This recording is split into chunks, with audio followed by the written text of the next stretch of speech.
Hi everyone, welcome back to the channel. Today I'm doing a video on a vintage pen that James bought for me, and it is a Parker, and this specific one is a dual fold vacuumatic in junior size, and it is a lovely pen with an uncommonly flexible nib.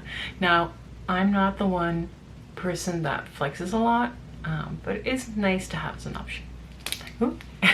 Anyway, let's switch a shot and actually look at this pen up close. All right, here we have the Parker pen, and it is a lovely pen with this mother of pearl shell striping that is sometimes bluish and sometimes like really mother of pearl, kind of beigey. And it is a lovely, lovely pen. It is quite old. I think it's from around the 1940s. I don't know the specific date of this model. But it is from around there, and this specific pen has the Speedline vacuum filler system. It's basically a push down system instead of a twisting system, and the size is a junior, which means it's not a very big one, but it is a lovely, lovely pen. On the clip it says Parker. As you can see, on the top we have like a black jewel. This cap has 2 rings. I think that's what indicates that it's a junior size. And then the clip, I guess it's usable, but this is not really a pen I would clip to a shirt very easily.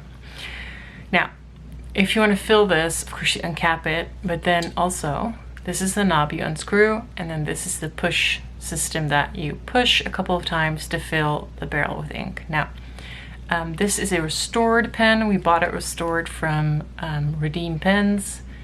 Really nice guy, had a bunch of good pens a while ago. I've had this for a while, and we bought 2 at the same time. We bought one for James too, a regular vacuumatic in emerald.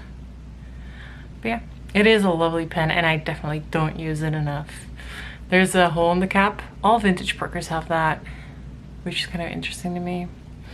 And then it's the screw cap, and then we can go look at the nib.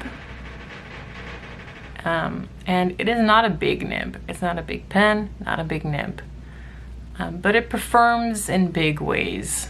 Anyway, I'm unsure what gold content this nib has, or what year it is from, or whether it matches the pen. I've been trying to date the pen, and I believe the markings suggest that it's from 1941, but this nib, I do not know. And the seller didn't give any information. To be fair, we didn't ask for information. But anyway, it's still vintage Parker. I'm assuming it is a gold nib because it's semi-flexible. Yeah, it is a lovely pen to own and to have. And if I'm honest, I think James loves this pen more than I do, which is funny, but he's really into vintage and flexy stuff. And his handwriting is really like good for that.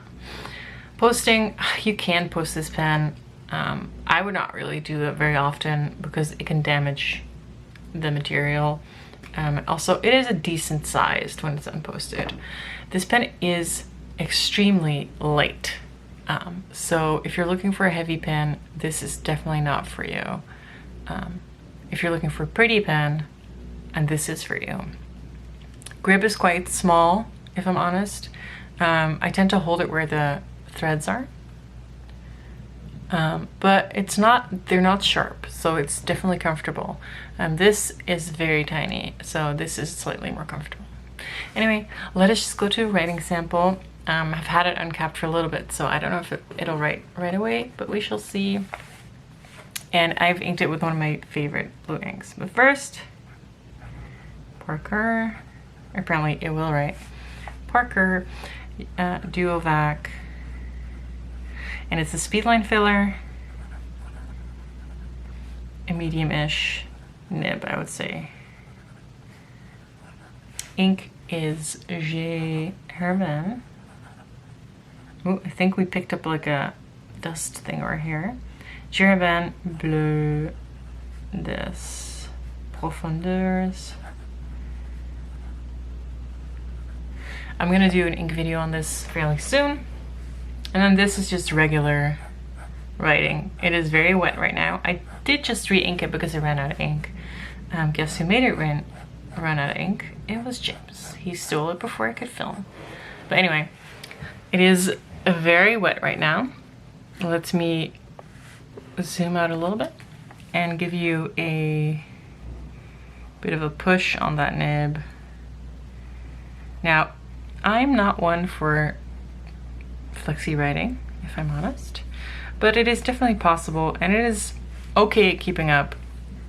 Now, I did that very slowly because it does take some like pressure to do that. This is a more natural flex situation for this nib.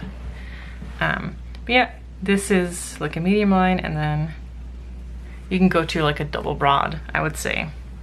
Again, not my favorite way of writing, and also you can just use this in a normal way.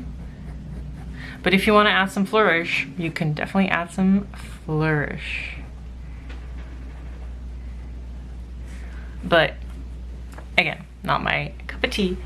But this pen is lovely and it's so fun to write with. And if you like flexi, these types of pens are definitely good to look at.